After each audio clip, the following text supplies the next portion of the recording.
O inicio do procedemento para aprobar un regulamento de honras e distincións para os corpos de policía e emerxencias remontase a xuño do pasado ano, cando a corporación aprobou condecorar a 2 axentes da policía local que auxiliaron un veciño que sufriu un infarto en plena rúa. Aínda que xa existía un regulamento municipal ao respecto de distincións, este non concretaba aquelas específicas para a policía no exercicio das súas funcións, aspecto que agora inclúe o borrador que se someterá mañá a aprobación inicial. En xuño do ano 21 se aprobou a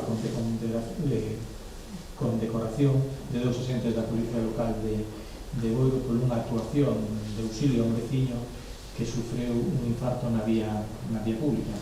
Ainda que forma parte do seu traballo, pois consideramos que ese tipo de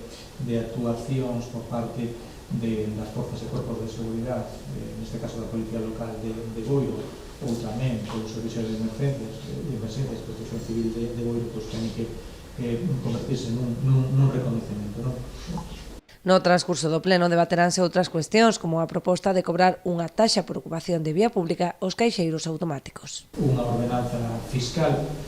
que regule as tasas de ocupación da vía pública, neste caso para caixeiros automáticos, non? Creo que é necesario tamén regular e ter esta ordenanza fiscal, porque a verdade é que tamén é unha ocupación de vía pública, así como son as terrazas ou calquer outro elemento, e é injusto que a outros tipos de negocios se lle aplique unha tasa de ocupación de vía pública e os bancos pois non.